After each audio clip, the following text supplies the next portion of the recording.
माझ्या मंत्री महोदयांना हा विनंती राहील का जेव्हा DPTद्वारे आपण आदिवासींना जेही देतो हे 3 महिन्याने देतामुळे गरीब आदिवासी विद्यार्थी आहे त्या शाळामध्ये आल्यानंतर तो DBT मला भेटेल या आशावर जर 3 महिन्याने देणार तर तो त्या शाळामध्ये 100 किलोमीटर 90 किलोमीटर 80 किलोमीटरहून लांब विद्यार्थी त्या शाळामध्ये तो विद्यार्थी वसतिगृहामध्ये जातो आणि त्याला जर 3 महिन्याने जर त्याला DBT देत असेल तर तो विद्यार्थी खाणार काय, शिक्षण करणार का खाणार काय? गरीब विद्यार्थी त्या वसतिगृहामध्ये जातात आणि म्हणून 3 महिन्यानंतर जे DBT देता माझे तर मंत्री महोदयाला सरकारला विनंती आहे DBT रद्द करा, जे जुने प्रमाणे द्या जेणेकरून या DBTसाठी आम्ही शिक्षणाचा रस्ता कशाला बघायचं वर्षानुवर्ष तोच विषय आमचा चालू आहे। म्हणून माझी पहिले स्पेसिफिक मंत्री महोदयांना विनंती आहे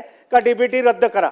दुसरं जे वसतिगृहामध्ये जे विद्यार्थी राहतात त्यांना जे किचन शेडमधून जे जेवण दिला धडगाव अक्कलकोटचा विषय करतो मी नंदुरबारमध्ये त्याचा जेवण तयार होतो आणि 70 ते 80 किलोमीटरवर तो जेवण घेऊन जातात। तो जेवण हजारो मुलांचा जेवण तयार असतो। त्या जेवणला सकाळी 4 वाजता तयार होतो का 5 वाजता तयार होतो तो 2-3 वाजे त्या जेवण त्या विद्यार्थीपर्यंत जातो तोपर्यंत वास मारतो। तर माझे मंत्री महोदयांना विनंती आहे का हे किचन शेड आहे बंद करा, जुनी पद्धतीने त्या विद्यार्थीला त्या चांगला ताजा जेवण भेटायला पाहिजे, हे माझे स्पेसिफिक प्रश्न आहे।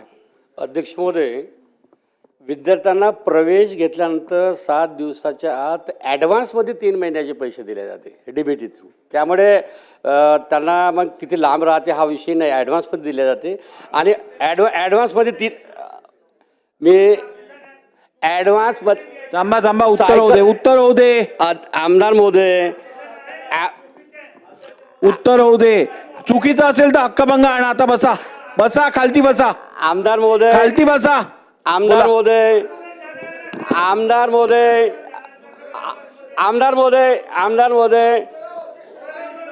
प्रवेश झाले आमदार महोदय अध्यक्ष महोदय प्रवेश झाल्यानंतर इन ॲडव्हान्स 3 महिन्याचे पैसे शासनामार्फत DBT थ्रू त्या विद्यार्थ्यांना मिळतात।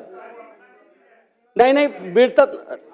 आणि एक मिनिट मंत्री महोदय 1 मिनिट थांबा। 1 मिनिट तुम्ही प्रश्न विचारलात, मंत्री उत्तर देत आहेत, त्यांचं उत्तर चुकीचं असेल खोटं असेल त्या संदर्भात तुम्ही उचित कारवाई करा। असं एकमेकांना चॅलेंज करत बसू नका सभागृहात। बसा खाली बोला। आणि प्रवेश झाल्यानंतर त्यांना 3 महिन्याचा ॲडव्हान्स DBT दिले जाते। सोबतच सेंट्रल किचनच्या अनुषंगाने बोलले आहेत अध्यक्ष महोदय। अनेकदा ग्रामीण भागामध्ये विखुरलेल्या परिस्थितीमध्ये वसतिगृह आश्रमशाळा आहे, त्या आश्रमशाळेमध्ये विद्यार्थ्यांना पोषक आणि चांगलं जेवण मिळावं म्हणून सेंट्रल किचनच्या माध्यमातून त्यांना गरम जेवण पुरवले जाते। त्यामुळे सेंट्रल किचनचा चांगला रिझल्ट आहे आणि आदिवासी विद्यार्थ्यांना चांगलं शुद्ध आणि चांगलं जेवण प्रोटीनयुक्त मिळत आहे। त्यामुळे आमदार महोदय मी अध्यक्ष महोदय तुम्हाला सांगू इच्छितो की चांगलं जेवण मिळत आहे आणि गरम जेवण मिळत आहे।